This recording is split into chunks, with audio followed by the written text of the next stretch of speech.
嗨，大家好，我是爱做美食的于姐。今天呢，我们就不做美食了，出去透透气。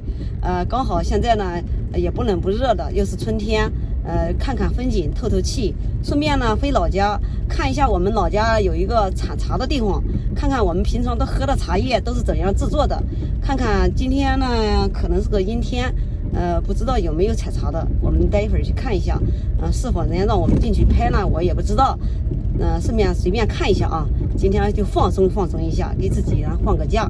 我呢来给大家切换一个镜头，顺便呢来看看我们这个乡间的小路上的风景，我来给大家切换一下啊。前方不远处就是生我养我的地方，我要拐过去看一下，现在变成什么样子。坐落在河南省黄川县魏岗乡吴桥水库。由于吴桥水库的水位年年上涨，我们村人集体搬迁，现在也无人居住，土地也包给别人种上花木苗圃。因为我们黄川县普塔集镇是花木大乡，在全国都很有名哦。再走一点点，前面就是我的老家了。前面有一个电线杆，就是我以前的后院，我们下去看一下。听妈妈说，以前的水井都在路边上，还能看得见。让大家看一下，我以前的房子就在这个电线杆这边。这个电线杆就在我以前老房子后院。我再来找一下我院子里面的那一口水井，对，前面就在这里。哇，你听到鸟叫了没有？我就不敢说话了，这就是我家的水井。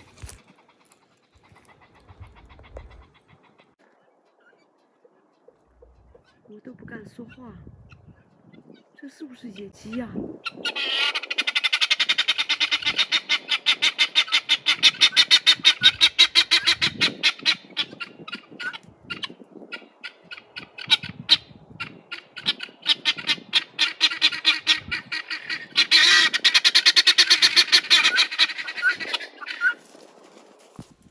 我躲在车的后面，等我起来拍那个飞走的鸟的时候，这所有的鸟都发现了，已经都开溜了。那我们也开溜吧，看看我们这边的风景非常的不错吧，鸟语花香的，有树有花也有水，看看漂亮吗？前方不远的地方就到采茶的地方了。这个地方以前叫蚕种场，以养蚕而得名，以产茶而闻名。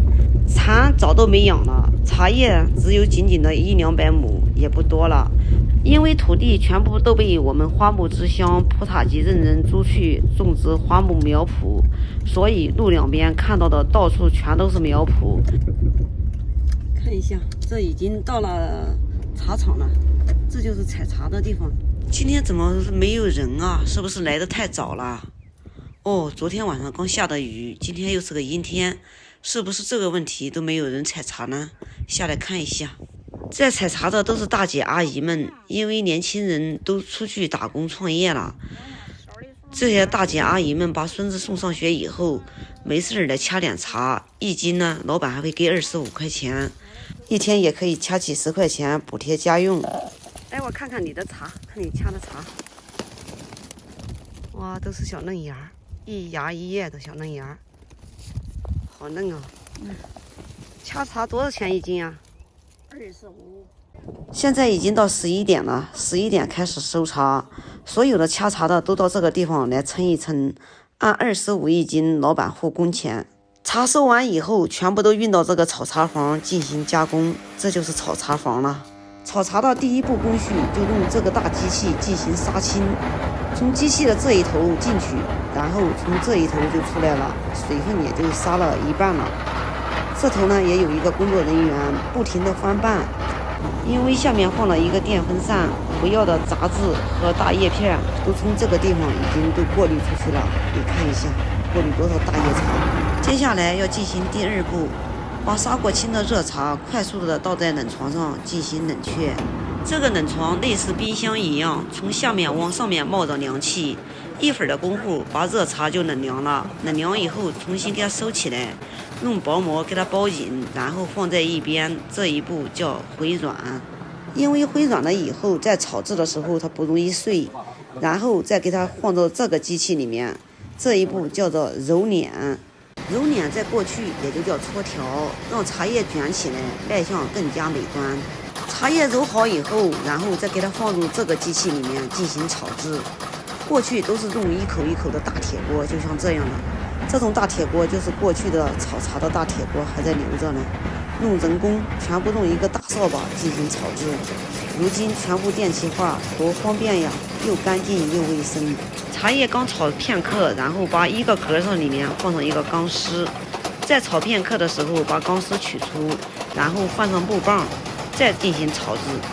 茶叶经过一道一道的工序，经过2个多小时的炒制，现在炒好了，先给它倒出，然后给它倒入一个铁筛网里面，最后给它放入电烤箱里面，用低温给它烘干。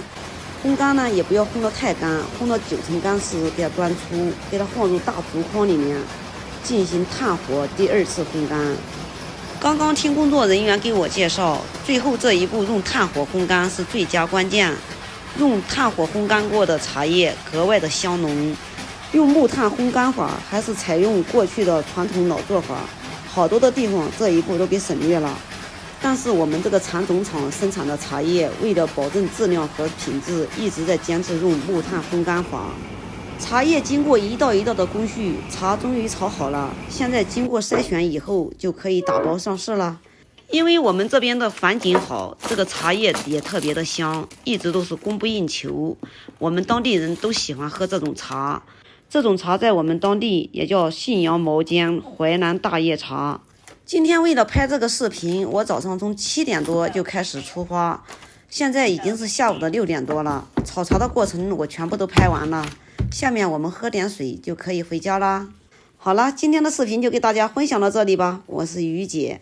如果你喜欢我的视频，请不要忘记关注我哟。感谢您的观看，我们下期再见啦。